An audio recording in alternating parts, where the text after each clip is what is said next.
त्यांना बोलू द्या तुम्ही थांबा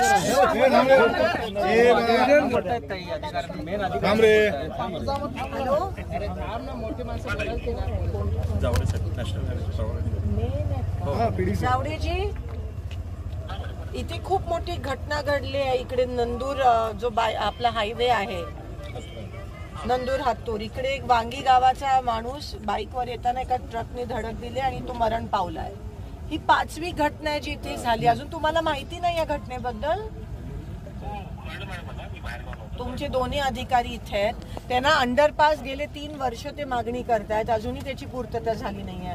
आणि तुमचे अधिकारी सांगतायत गावातल्या लोकांनी थांबवलं. आता गावातले 4 लोकांनी फक्त थांबवलं त्यांच्या शेतीसाठी. तर त्यांचं काम होतं त्यांच्याबरोबर बसून जे काय ते सेटलमेंट करून हा रस्ता अंडरपास झाला पाहिजे होता. किती लोकांनी ह्याची अडवणूक केली ते पण ते सांगू शकत नाहीयेत. जिकडे 80% गावांना सर्व्हिस रोड आणि फ्लायओव्हर पाहिजे असतं तिथे तुम्ही 80% गावाचं ऐकत नाही आणि इकडे 4 लोकांचं ऐकताय आणि लिटरली हे बळी जाईपर्यंत तुम्ही वाट बघताय. मग एक तर नॅशनल हायवेचे अधिकारी कधी आमच्या डीपीडीसीला नसतात, दिशाला नसतात.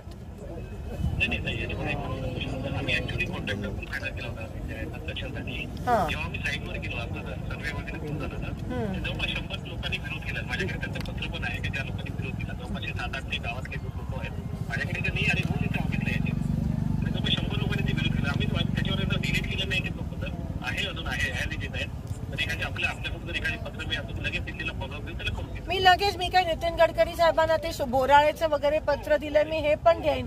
पण मला तुम्ही त्याच्या आधी तुम्हाला ज्या ज्या लोकांनी अर्ज दिले ते दाखवा. ते पहिले मला दाखवा, मग मी तुम्हाला पत्र देईन. त्याशिवाय मी ते पत्र ताबडतोब मला उद्या परवा ते अर्ज पाठवा. कोणत्या लोकांनी विरोध केलेत आम्ही बसू त्यांच्यासोबत. पण इकडे तुम्ही 5-6 लोकांसाठी पूर्ण 5-6 गावांच्या लोकांना भेटली. 50 वर्षाचा करता माणूस गेलाय, कोण जबाबदार मला सांगा. आणि ही घटना होत जाणार आहे सोलापुरात सगळीकडे.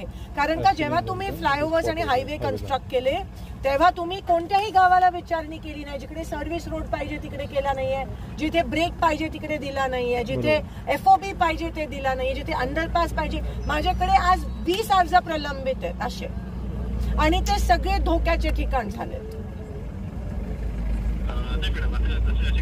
तुम्ही प्लीज मला उद्या हे नंदूरचे जे काय अर्ज असतील मला द्या आणि मी तुम्हाला माझं पत्र लगेच देते. आणि तुम्ही ही प्रोसिजर सुरू करा ह्या अंडरपासची प्लीज.